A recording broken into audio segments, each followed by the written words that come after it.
Welcome to episode 29.5 of Come On You Reds, the TFC podcast. You are not crazy. This is not an audio podcast currently. We are shooting this at the Kia training ground using some video equipment because it's been a crazy week. TFC's played twice already. They play one more time this week on Saturday against the Colorado Rapids. Wheels, it's been a rough week. I think we can all agree. Two losses to teams, both in the Eastern Conference, and losses where TFC, you could argue, were the more offensively gifted team, but the results just weren't there. Maybe the fact that we're doing a vodcast here, they'll bring like a change of scenery. Just for our listeners and viewers, like if you're hearing like a plane, that's because up here at the Kia training ground, if you're not used to this, there's like literally a flight path right there. Oh my gosh, and now it's firing up right there. I believe that's a FedEx plane, I think, taking off. Yeah. But we'll soldier on. We'll focus. We'll soldier on. Sorry. Usually we do this like we're in tank tops and shorts. So now this is a completely different experience. You're right. It's been a lot to ask over the last week. 3 straight losses for Toronto FC. I think like the way that the last 2 games have played out has been frustrating. One, the 3-1 loss against the New England Revolution, a game where mistakes killed you, a game where you manufactured, 23 shots and multiple golden goal scoring opportunities. Same thing went in the 2-0 loss against New York City FC. If you bury a couple of those first half chances, it's a much different game. Instead, we go back to reflecting upon the mistakes that led to goals rather than any positive build-up play or the chances that were created. So it's kind of parallel storylines going at the same time for Toronto FC, still conceding too many goals. But the massive positive is that they're still creating chances that earlier in the season they were burying with much more regularity. I got a couple questions for you, okay, and I'll fire them off rapid-fire style. Where do you play Jozy Altidore? I play him up front. I think that this is where he has been at his best, both for club and country. Look at the model set by Jurgen Klinsmann, the U.S. men's national team. He plays as a lone striker. And for me, especially going up against a team like Colorado this week in a big, strong, physical back line, that's where you want Jozy playing. Now, the question is where you play Sebastian Giovinco. You know that he likes to lead the line as well, but I think Giovinco's a much more effective attacking player when he's just playing off to the left-hand side, just a little bit, and he's almost playing off Altidore and finding the gaps and finding the spaces and playing more of a creator rather than a target man. Do you feel the same way? I buy it completely, and I think Seba is versatile enough where it doesn't really matter where he plays. He's going to find space, but for Jozy's sake, I think it would be better off if Seba was on the left-hand side. In terms of right back, we talked to Greg Vanny today, and he's basically stated that Mark Bloom has been out for a while, out for the season, Jackson's unavailable. Ashton Morgan's been out. There's a problem at fullback in terms of health.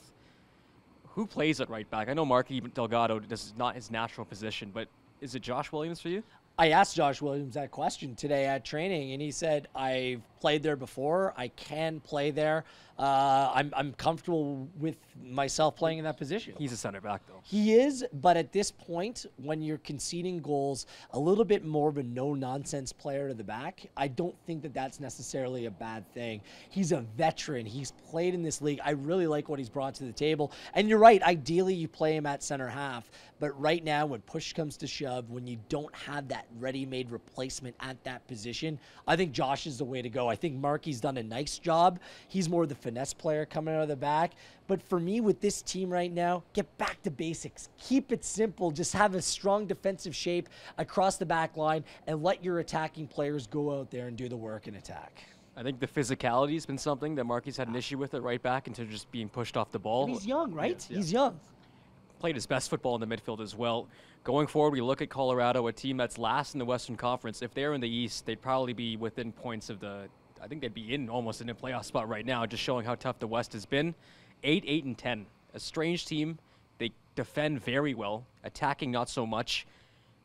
Game plan-wise, TFC struggles when they don't score first, and obviously it's easier said than done, but we've seen how many chances they've had in these last 2 games. They've got to get a goal early. No kidding. Colorado's only 3 points worse than Toronto FC. Yeah. And for the last place team in the Western Conference, they have a goal differential of just -4. They don't score a lot, 26 goals in 28 games. That's a horrific goal scoring record. Kevin Doyle, and I forget who the other, someone else. Gabriel Torres. Both have 4 goals on the season. Those are the top goal scorers for Colorado. They're organized, they're structured, they're big across the back line. Sam Cronin coming back to Toronto as well, a former Red. It's going to be about breaking that team down. You're spot on. Toronto FC's 8-0-0 on the year when scoring first. They need to do it with more regularity because then they can dictate the tempo of the game. They can dictate the flow. And especially with the next 5 games coming at home, that is so important. This is their opportunity. This is the time to rack up points, create a little bit of a buffer between they and the other teams in the Eastern Conference competing for the playoff spot. There's no reason why they shouldn't go out and be able to attack Colorado at every opportunity. That's why I like Josh Williams at right back this game, because just need to be concerned with the counterattack. Colorado's not going to be a team that's going to take it to you. They're not going to be a team that comes in waves. Just be cognizant of the counterattack, and I think that you can reap the benefits of Toronto FC having by far the more talented attacking and creative players. When the schedule came out, this block of games was circled as the time when TFC can either cement their place at the top of the East or cement at least a playoff spot. Currently, it's a playoff spot they're looking at, 5th to 4th. The 7-game road stretch to start was huge. This is arguably bigger. They need to come out firing on Saturday against Colorado. I'm going to give my prediction. I think I've been like under 500 this year. I'm being maybe kind to myself. 2-0. 2-0. TFC scores early, kind of sit in the game and get one late. I'm going to give the exact same prediction. This is the first, and this is only like a half episode of a pod. Right. There's no reason why Toronto FC should have problems defensively in this game. And this is the game, and Greg Vanney mentioned this after the New York City game. All the players are just required to give a little bit more. Just do a little bit more defensively. Do a little bit more running. Show a little bit more commitment. I think he's calling out some of the players on the team. Show me what it takes to play playoff football. Because it sounds cliche, but it really starts now, doesn't it? It completely matters what they do over these last 5 games and then finish up, hopefully in a game that means very little, on the road in Montreal to end it up. I think this is time for Greg Vanney to start pushing some buttons and really ruffling some feathers within the team. These guys are professionals. They know what they need to do. It's about personal accountability, and it's time to show it in front of your home fans this weekend. Show me what you got. If you're a Rick and Morty fan, you'll get that reference. The game is on tomorrow at 2 p.m. Saturday against Colorado on TSN 1 and 4.